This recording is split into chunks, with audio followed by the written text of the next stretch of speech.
ଆଜି ଏକ ପବିତ୍ର ମୁହୂର୍ତ୍ତ।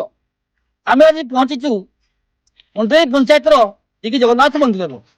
ଏ ମନ୍ଦିରର ବିଶେଷତ୍ୱ ବଡ ନିଆରା। ବହୁତ ଦିନ ପୂର୍ବେ ସାଲ ଖମାର ଏ ଜାଗା ଥିଲା। ଯେତେବେଳେ ଲୋକ କିଛି ଜାଣିନଥିଲେ ଏ ମନ୍ଦିର ବାବଦରେ, ଏଠି ଜଣକୁ ଜଣକୁ ସ୍ୱପ୍ନ ଦେଶ ହେଇଥିଲା ଜଗନ୍ନାଥ ମନ୍ଦିର ତିଆରି କରିବା ପାଇଁ।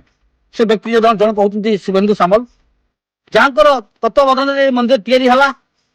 ଯାହା ବି ହଉ ଆଜି ଏ ଅଞ୍ଚଳରେ ଦ୍ୱିତୀୟ ଶ୍ରୀକ୍ଷେତ୍ର ବୋଲି ଯାହାକୁ ଯୋଉ ଜଗନ୍ନାଥ ମନ୍ଦିର ନାମ କମେଇଛି।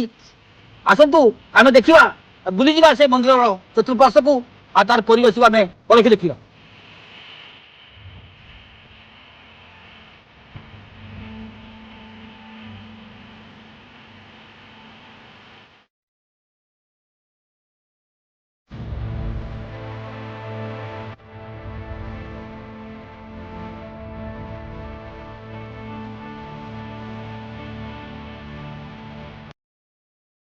ମ୍ୟାଡାମ ନେଇକି ଆପଣଙ୍କୁ ସ୍ୱାଗତ କରୁଛୁ।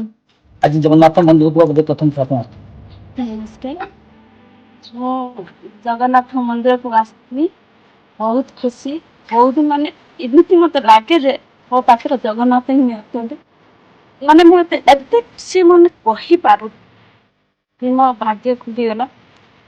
ଆଉ କହିବା ପାଇଁ ଚାହୁଁଛି ମାନେ ମାନେ କିଛି କହିବି ପାରୁନି। ଜଗନ୍ନାଥ ମହାପ୍ରଭୁଙ୍କର ଆପଣ ଜଣେ ଭକ୍ତ, ଏ କଥାରୁ ଜଣା ପଡୁଛି। ପ୍ରଭୁ ଆପଣଙ୍କୁ ବହୁତ ଭଲ ପାଆନ୍ତି। ଆଜ୍ଞା। ତେଣୁ ପ୍ରଭୁଙ୍କ ଉଦ୍ଦେଶ୍ୟରେ ଯାହା ବି କହିବେ ତା ସୁନ୍ଦର ଲାଗିବ। ତାଙ୍କ କଥା ତ ବର୍ଣ୍ଣନା କରିବା ପାଇଁ ରାତି ରାତି ପାଇଯିବ। ଆଜ୍ଞା କେବେ ବି ସେ କଥା ସରିବ।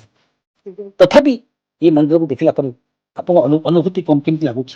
ବହୁତ ବହୁତ ଖୁସି ଲାଗୁଛି। ମୁଁ ଆଜି ଧନ୍ୟ ମନେ କରୁଛି ମୁଁ ଆଜି ଆସିପାରିଛି।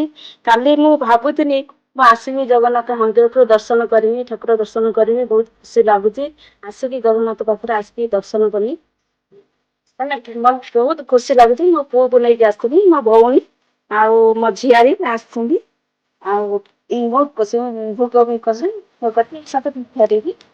ମ୍ୟାଡାମ ଜଗନ୍ନାଥଙ୍କୁ କଣ କରି ମାପି ଯାନ୍ତି? ମତେ ତ ସବୁ କିଛି ଦେଇଛନ୍ତି, କଣ ଆଉ ମାଗିବି? ମୁଁ ଆଉ କିଛି ବି ମାଗିନି। କେବଳ ମୋର ପୁଅ ମାଗିଥିଲି, ପୁଅ ହିଁ ଦେଇଛନ୍ତି।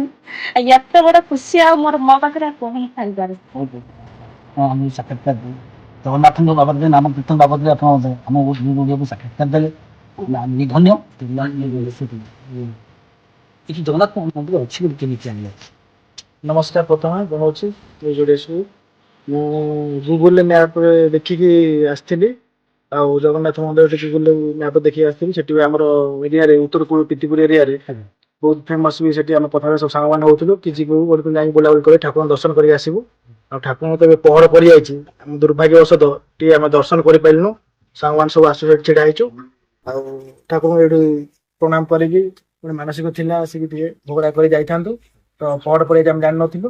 ଆଉ ଆସିକି ବୁଲାବୁଲି କରିକି ଠାକୁରଙ୍କୁ ଦର୍ଶନ କରିକି ଗଲୁ। ଆଉ ବହୁତ ଖୁସି ଲାଗୁଛି, ବହୁତ ଭଲ ହେଇଛି। ସେ ତ ଏମିତି ଠାକୁରଟିଏ ଯାହାକୁ ଇଚ୍ଛା করে ଦର୍ଶନ ଦିଏ, ଯାହାକୁ ଇଚ୍ଛା ନ କରେ ଦର୍ଶନ ଦିଏ। ସେଟା ତ ଆଜ୍ଞା ସତ କଥା। ବୋଧ ହୁଏ ମତେ ଲାଗୁଛି ଆଜି କାଳିଆର ଡୋରି ଆପଣଙ୍କ ପାଖରେ ନାହିଁ, ନାଇଁ, ସେଥିପାଇଁ ଆପଣ ସେ ଦର୍ଶନ ଦେଇଛନ୍ତି। ଭଗବାନଙ୍କ ଡୋରି ଆଜି ନାହିଁ, ଆମେ ଦର୍ଶନ ସେଥିପାଇଁ କରିପାରିଲୁ।